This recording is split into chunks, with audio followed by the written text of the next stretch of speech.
چین نے اچانک اپنے ریگستان میں 12 لاکھ خرگوش چھوڑے۔ دوستو، جب بھی قدرت کے کاموں میں چھیڑ چھاڑ کرنے کی بات آتی ہے تو چین پہلے نمبر پر آتا ہے، چاہے وہ 100 کروڑ چڑیوں کو ایک ساتھ مار کر ایکو سسٹم کو تباہ کرنا ہو یا پھر انڈسٹریلائزیشن کے چکر میں جنگلات کا صفایا کرنا ہو۔ لیکن چین نے اب ریگستان میں 12 لاکھ غیر ملکی خرگوش چھوڑ کر جو داؤ کھیلا ہے، یہ چین کو آباد کر دے گا یا پھر بری طرح سے برباد کر دے گا۔ ریگستان میں یہ خرگوش تڑپ کر مرنے کے لیے چھوڑنے کے پیچھے چین کا سیکرٹ پلان کیا ہے، آج کی اس ویڈیو میں ہم اس بارے میں جانیں گے۔ لیکن اس سے پہلے ہم تاریخ کی سب سے بڑی خرگوش کی آبادی کے واقعے پر نظر دوڑاتے ہیں۔ خرگوش کی اس نسل نے آسٹریلیا کو بری طرح سے تباہ کر دیا تھا۔ یہ تقریباً 1850 کی بات ہے۔ اس وقت آسٹریلیا کی آبادی اتنی زیادہ نہیں تھی، اس لیے انگریزوں نے آسٹریلیا میں آ کر کولونائزیشن شروع کر دی تھی۔ لیکن ان کو آسٹریلیا میں اپنے ملک جیسا کچھ بھی محسوس نہیں ہوتا تھا اور وہ خرگوش کو کافی پسند کرتے تھے۔ یہ تقریباً 1850 کی بات ہے۔ اس لیے سال 1859 میں تھامس آسٹن نام کے ایک انگریز کو اس کے یورپ میں رہنے والے خاندان نے 13 یورپین خرگوش تحفے میں دیے۔ اس نے خرگوشوں کو اسٹیٹ بیک یارڈ میں چھوڑ دیا۔ اس کے بعد آسٹریلیا میں خرگوشوں کی آبادی اس قدر تیزی سے بڑھی کہ انہوں نے پورے آسٹریلین کانٹیننٹ کے 70% حصے پر اپنے گھر بنا لیے۔ آپ کو یہ جان کر حیرانی ہوگی کہ محض 60 سال میں اس 13 خرگوشوں نے اپنی آبادی بڑھا کر 10 بلین کر دی تھی۔ خرگوشوں کی آبادی تیزی سے بڑھنے کی وجہ یہ تھی کہ وہاں پر انہیں مارنے کے لیے کوئی شکاری موجود نہیں تھا۔ یہاں تک کہ حالات اتنے خراب ہو گئے کہ ان خرگوشوں نے آسٹریلیا کی ساری فصلیں تباہ کر دی۔ آسٹریلیا کی سرزمین سوائل میں تبدیل ہونے لگی۔ خرگوش رہائشی علاقوں میں بھی گھسنے لگے۔ یہ چھپکے سے لوگوں کے گھروں میں گھستے اور وہاں تباہی مچا دیتے تھے۔ سب سے زیادہ پریشانی کی بات یہ تھی کہ روز بروز خرگوشوں کی تعداد میں اضافہ ہی ہوتا چلا جا رہا تھا اور لوگوں کا کہنا تھا کہ اگر اس کا کوئی حل تلاش نہ کیا گیا تو ہمیں بہت جلد یہ خطہ چھوڑنا پڑے گا۔ اگر ہم اسے تاریخ کی سب سے بڑی پاپولیشن ایکسپلوژن کہیں تو یہ بات غلط نہیں ہوگی۔ یہ ہر سال 80 میل کے علاقے کو اپنے انڈر لے کر ہر سٹیٹ ہر جگہ تک پہنچ جاتے تھے، یہاں تک کہ کچھ علاقوں میں بارڈر فنس بھی لگا دی گئی تھی اور زہریلی گولیاں بھی پھینکی گئی تھیں کہ جنہیں کھا کر خرگوش مر جائیں، لیکن کوئی بھی طریقہ کارگر ثابت نہ ہوا۔ یہ خرگوش گڑھے کھود کر اپنا گھر بنا لیتے، اس لیے کسانوں کو یہ حق دیا گیا کہ وہ ان کا گھر تباہ کر سکتے ہیں، لیکن اس سے بھی کچھ خاص فرق نہیں پڑا۔ کچھ لوگوں نے تو یہ تھا کہہ دیا کہ خرگوشوں نے ہم پر حملہ کرنے کی کوشش کی ہے۔ چونکہ یہ وائلڈ ریبٹ تھے تو جب ان کو کھانا نہیں ملتا تھا تو یہ خرگوش چڑچڑے ہو جاتے تھے اور حملہ کرنے میں دیر نہیں کرتے تھے۔ تبھی آسٹریلین گورنمنٹ نے ایک سنگین فیصلہ کیا اور ان کے جسم میں میگزومینٹوسس نام کے ایک وائرس کو انجیکٹ کر دیا، پھر ان خرگوشوں کو جنگل میں چھوڑ دیا۔ یہ وائرس خرگوشوں میں ایک ایسی بیماری پیدا کر دیتا تھا جس سے تڑپ کر ان کی موت ہو جاتی تھی۔ بہت سے ممالک نے آسٹریلیا کے اس فیل کی بہت مذمت کی، کیونکہ آسٹریلیا پہلا ایسا ملک تھا جس نے جان بوجھ کر جانوروں میں یہ وائرس پھیلایا تھا۔ لیکن آسٹریلیا پر کوئی اثر نہ ہوا اور وہ کئی سال تک خرگوشوں میں وائرس انجیکٹ کرتا رہا، اور اس طرح وائرس ایک خرگوش سے دوسرے خرگوش میں منتقل ہونے سے بہت سے خرگوش مارے گئے اور ان کی تعداد 1 بلین تک رہ گئی۔ ایک وقت ایسا آیا تھا کہ آسٹریلیا کے جنگلات میں صرف مرے ہوئے خرگوش ہی دکھائی دیتے تھے۔ بچے ہوئے خرگوشوں نے اس وائرس کے خلاف اپنے امیون سسٹم کو ڈیولپ کیا۔ اب ان کے جسم میں اس وائرس کا کوئی اثر نہیں ہوتا تھا۔ یہ دیکھ کر وہاں کے سائنٹسٹ لیب میں ایک اور وائرس بنانے کی کوشش کرنے لگے۔ دوستو، 80 کی دہائی میں آسٹریلین سائنٹسٹ RHDV ریوڈ ہیمرجک ڈیزیز وائرس بنانے میں کامیاب ہو گئے۔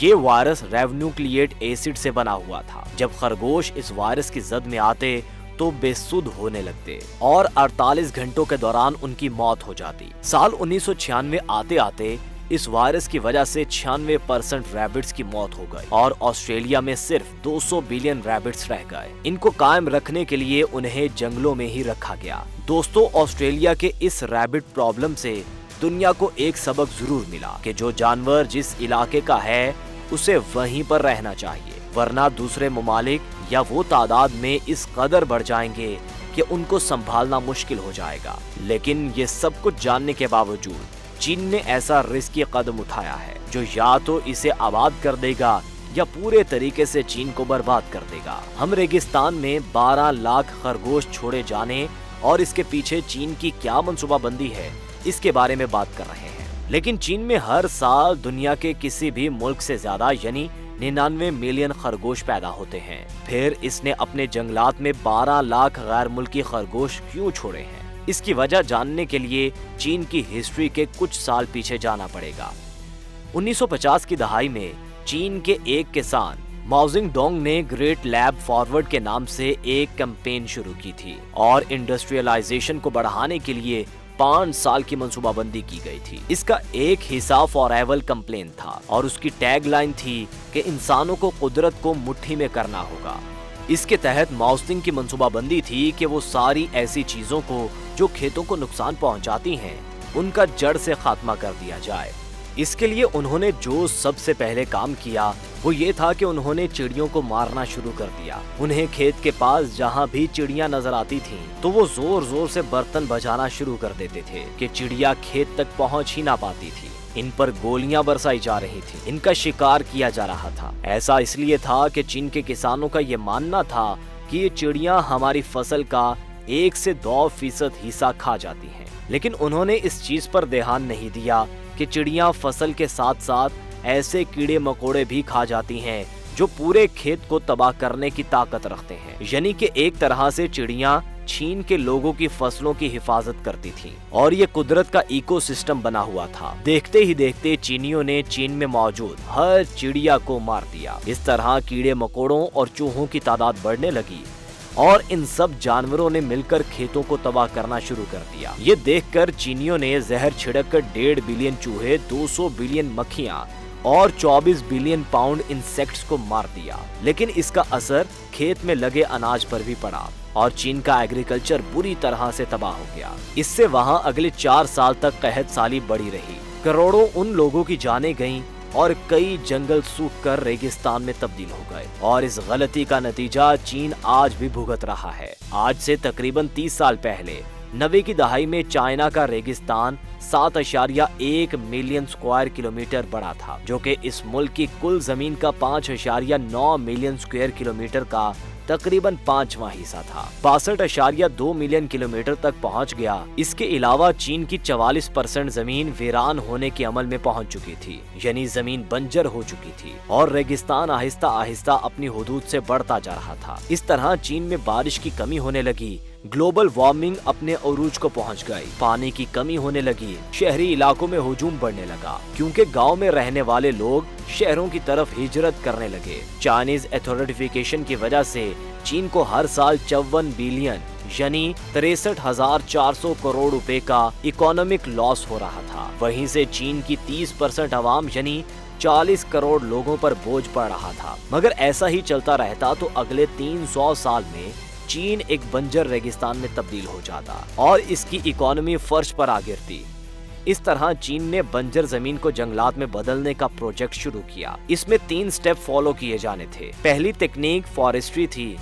इसके तहत चीनियों ने 3 लाख एकड़ रेतली जमीन पर जंगल बनाने के लिए वहां एग्रीकल्चर किया।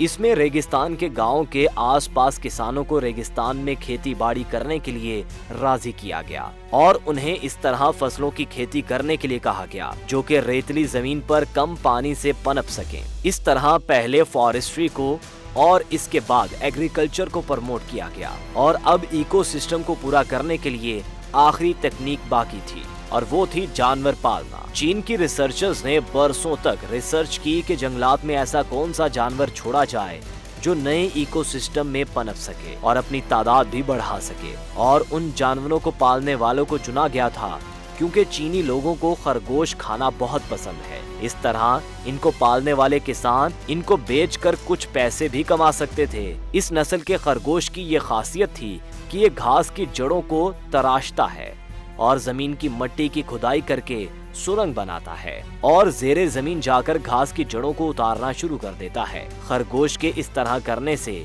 जमीन और ज्यादा फलती फूलती है और जब जमीन जरखेज होगी और जरखेज जमीन पर जो भी बीज गिराया जाएगा वो खुद ब खुद उगने लगेगा और यूं जंगलात का मसला भी हल हो जाएगा। खरगोशों की इस तरह खुदाई करना, इस तरह से हलचल करना एक तरह से हल चलाने का काम है। इसके अलावा एक मादा रेक्स रैबिट एक साल में 40 अदद बच्चे पैदा कर सकती है। ये जानदार किसी भी इकोसिस्टम के हिसाब से अपने जिस्म को ढाल लेते हैं। ऐसे में चीन ने 12 लाख गैर मुल्की रेक्स रैबिट्स लेकर अपने रेगिस्तान से बने जंगलात में छोड़ दिए। जब इन खरगोशों को छोड़ा गया था तो उनके लिए 100 किलोमीटर की जगह 3 किलोमीटर लैंड एरिया में ही दरख्त और पाले थे, लेकिन कुछ ही साल में ये बढ़कर 84% तक पहुंच चुके हैं। यानी 100 में से 84 किलोमीटर जमीन जरखेज हो गई है, जहां पे घास, दरख्त और फसलें पैदा हो रही हैं। लेकिन जैसा आपने ऑस्ट्रेलिया के केस में देखा, खरगोश वैसे तो फॉरेस्ट्री को प्रमोट करते हैं, लेकिन जब उनकी तादाद हद से ज्यादा बढ़ जाए तो वो पूरे जंगल को तबाह भी कर सकते हैं। तो देखना ये है कि आगे क्या होता है। तो दोस्तों, चीन ने अपने रेगिस्तान में 12 लाख खरगोश छोड़कर सही किया है या गलत? क्या हमको भी चीन जैसा रिस्की प्लान बनाकर अपने रेगिस्तान को जंगल में बदलने की कोशिश करनी चाहिए? हमें कमेंट्स में जरूर बताइएगा।